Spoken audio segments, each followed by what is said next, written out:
శ్రీ మహాగణాధిపతయే నమ. ఐం మహాసరస్వత్యే నమ. శ్రీ లలితాంబికాదేవియే నమ.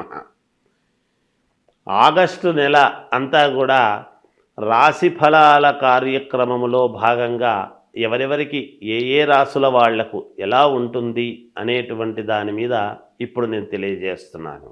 ఆగస్టు నెలాఖరు వరకు కూడా కుజ గురువులు ఇద్దరూ కూడా వృషభములో ఉంటున్నారు. శని స్వస్థానములు స్వక్షేత్రములో ఉండి కుంభములో ఉండి వక్రదృష్టితో చూస్తూ ఉన్నాడు అనేటువంటిది కూడా గతంలో చాలా వీడియోలు చేసి చెప్పాను. గురువు గనక మీ లగ్నములో పుట్టినటువంటి వాళ్ళ వ్యక్తిగతమైన జాతకములో అనుకూలముగా ఉంటే తప్పకుండా సత్ఫలితాలు ఇస్తాడు. కొంచెం ఏదైనా కుజగురువులు ఇద్దరూ కూడా ఏదైనా ఉండకూడని స్థానాల్లో మీ లగ్నాన్ని బట్టి ఉన్నారు అంటే కొన్ని ఇబ్బందులు జరుగుతాయి. అందుకని ఎవరికి మేలు ఎవరికి మేలు కాదు అనేటువంటి విషయాన్నే ఇప్పుడు నేను తెలియజేస్తున్నాను. కుజుడు అనేటువంటి గ్రహము గురువు అనేటువంటి గ్రహాలు రెండూ కూడా వృషభములో ఉండేటువంటి దాని వలన ఎవరికి ఏ రాశి వాళ్లకు ఎటువంటి ఫలితాలు ఉండబోతున్నాయి అనేటువంటిది ఇప్పుడు నేను తెలియజేస్తున్నాను. అయితే మీ వ్యక్తిగతమైనటువంటి జాతకాలను పరిశీలన చేసుకుని ఒకవేళ ఏదైనా మీ జాతకములో లోపము ఉంటే దాన్ని సరిదిద్దుకోగలరు అనేటువంటిది తెలియజేస్తున్నాను. ఎందుకు? మనము స్నానము చేసి గుడికి వెళితే కదా గుళ్ళో ఉండేటువంటి పవిత్రత భగవద్ అనుగ్రహం మనకు కలుగుతుంది. మనము స్నానం చేయకుండా మనం గుళ్ళోకి వెళ్ళి గుడిలో ఉండేటువంటి పవిత్రత మనకు రాలేదు అంటే ఎలా? అందుకని వ్యక్తిగతమైనటువంటి జాతకాలలో ఉన్న లోపాలను సరిదిద్దుకుంటే తప్పకుండా మీకు మేలు జరుగుతుంది అనేటువంటిది తెలియజేస్తున్నాను. సింహరాశి వారికి ఈ ఆగస్టు నెల అంతా కూడా ఎలా ఉంది అంటే చాలా వరకు అనుకూలవంతమైనటువంటి ఫలితాలు ఉండబోతున్నాయి అనేదే తెలియజేస్తున్నాను. మీ శ్రమకు తగినటువంటి ఫలితం అనేటువంటిది ఉంటుంది. విపరీతమైనటువంటి తిరుగుడు ఉంటుంది. అంటే శారీరకమైనటువంటి శ్రమ చాలా ఉంటుంది. ఆ శ్రమకు తగినటువంటి ఫలితము ఉంటుంది. నిరంతరము డబ్బులు వస్తాయి. దూర ప్రయాణాల వలన బాగా కలిసొచ్చేటువంటి విధానం ఉంటుంది. మీ యొక్క సంతానానికి మంచి పేరు రావటము పేరు ప్రతిష్టలు రావడము లాంటివి ఉంటాయి. కొంతమంది మిమ్మల్ని గుర్తించి మిమ్మల్ని గౌరవించడం అనేటువంటిది ఉంటుంది.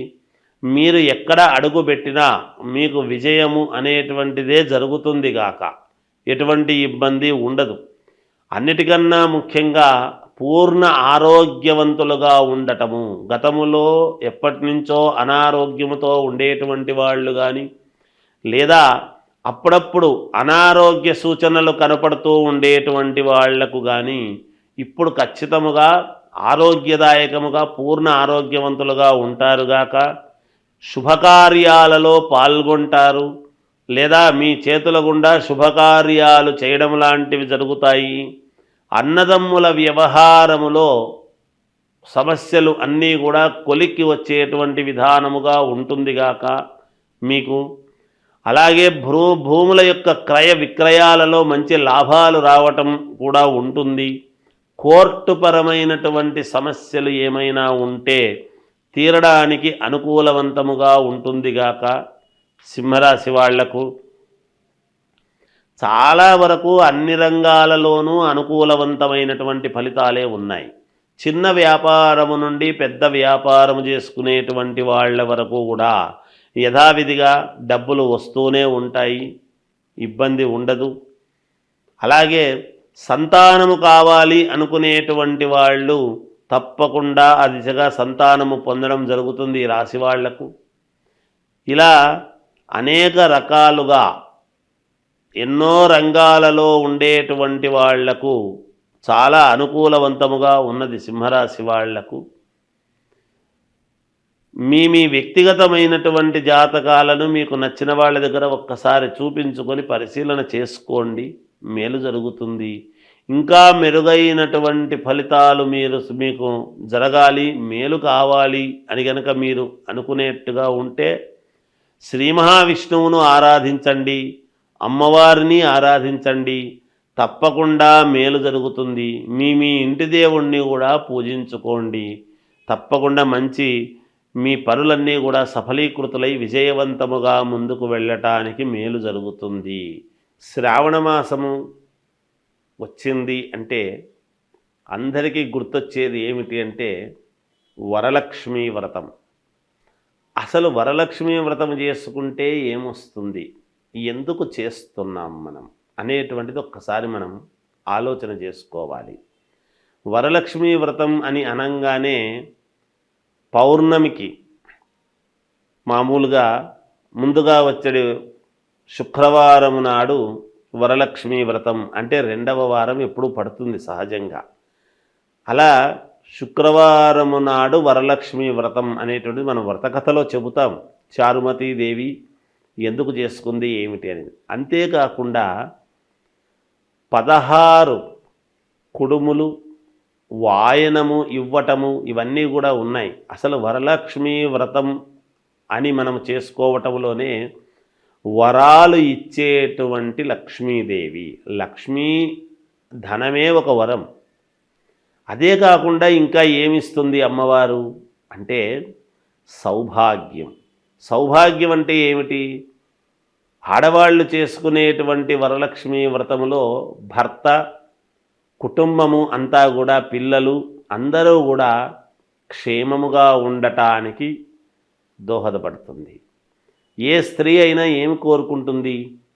తాను బాగుండాలి అనుకునే దానికంటే కూడా తన భర్త, పిల్లలు, అత్తమామలు అందరూ కూడా బాగుండాలి అనేటువంటి దృక్పథముతోనే ఎప్పుడు కూడా ఆడవాళ్ళు ఈ పూజలు కార్యక్రమాలు చేసుకుంటారు. వాటిలో ప్రప్రథమముగా మొట్టమొదట వరలక్ష్మీ వ్రతం అనేటువంటిది. ఈ వరలక్ష్మీ వ్రతములోనే అందుకనే 16 మామూలుగా తమలపాకులు, 16 ఒక్కలు, 16 కుడుములు, ఇలా షోడశం, అలా 16 అన్నీ పెట్టి చేసి మామూలుగా తోరం అది కట్టుకొని చేసుకుంటారు. ఆ తోరం కట్టుకోవడం కూడా దాన్ని ఏమిటంటే ఒకటి అమ్మవారుకు, ఒకటి ఈమె. తర్వాత ఈ వరలక్ష్మీ వ్రతము చేసుకున్న తర్వాత ఒక 5 మందికి కానీ, 9 మందికి కానీ, 11 మందికి కానీ ఎవరి శక్త్యానుసారం వాళ్ళు ముత్తైదువులకు మామూలుగా తాంబూలం ఇవ్వటము అనేటువంటిది ఆనవాయితీ. ఎందుకు అంటే సౌభాగ్యము అనేటువంటిది పుణ్యస్త్రీలు అంటే అమ్మవారు ఎవరి రూపములోనైనా మన ఇంటికి మనము చేసుకున్నటువంటి పూజా విధానానికి సంతోషించి ఎవరి రూపములోనైనా మన ఇంటికి రావచ్చును. సాక్షాత్తు లక్ష్మీదేవి, వరలక్ష్మీదేవి. అందుకని ఎవరి రూపములో వస్తుందో తెలియదు. ఆనాడు మనము నిజంగా మన మనస్సులో వీళ్ళని పిలవాలి, వాళ్ళని పిలవాలి అని అనుకుంటాము. కానీ ఆ పిలిచిన వాళ్ళు ఎవరు కొంతమంది వస్తారు, కానీ పిలవకుండా కూడా కొంతమంది మనకు ఎదురై రండి అంటే వచ్చేవాళ్ళు వస్తారు. అందుకని మీకు ఉన్నంతలో, కలిగినంతలో శ్రద్ధగా చేసుకోండి. ఆ శ్రద్ధగా చేసుకున్నప్పుడు ఖచ్చితముగా అమ్మవారి అనుగ్రహము పొంది మీరు చాలా వరకు సంతోషముగా జీవితము సాగించేదానికి మేలు జరుగుతుంది గాక. ఈ వరలక్ష్మీ వ్రతము చేస్తూ ఉన్నప్పుడు మీరు ఒక్కటి పాటించాలి. ఎందుకు అంటే ఆకుపచ్చని రవికలో కానీ లేదా శ్వేతవర్ణము తెల్లటి రవికలో కానీ మామూలుగా అమ్మవారు కాబట్టి మనము వరలక్ష్మీదేవి కాబట్టి మనం చేస్తూ ఉన్నటువంటిది ధాన్యము 5 పిరికెళ్ళు బియ్యం అందులో పోసి 5 కాయిన్స్ ఆ దాంట్లో ఆ రవికలో పెట్టి దానికి 3 ముళ్ళు వేసి అమ్మవారి దగ్గర పూజించిన తర్వాత అర్చన చేస్తాము చూడండి. అమ్మవారికి మామూలుగా లక్ష్మీ అష్టోత్తరం చేస్తాం. ఆ అష్టోత్తరము చేస్తూ ఉన్నప్పుడు ఆ రవిక గుడ్డ మీద గనక మీరు అష్టోత్తరము చేసినారు అంటే చేసిన తర్వాత దాని మీద ఉండేటువంటి కుంకుమ ఒక చోట ఒక పేపర్లో తీసుకొని దాన్ని తీసుకువెళ్ళి అట్లాగే మీరు బీరువాలో పెట్టుకోండి. తప్పకుండా ధనము మీకు చాలా వరకు ఎన్ని ఇబ్బందుల్లో ఉండేటువంటి వాళ్ళకైనా ఏదో ఒక రకంగా మీకు అమ్మవారి అనుగ్రహము పరిపూర్ణముగా కలగడానికి చాలా రకాల మార్గాలలో ఇదొక రకమైనటువంటి మార్గము. దీన్ని అందరూ పాటించి చేసుకోండి, తప్పకుండా మీకు మేలు జరుగుతుంది అని తెలియజేస్తూ జయోస్తు.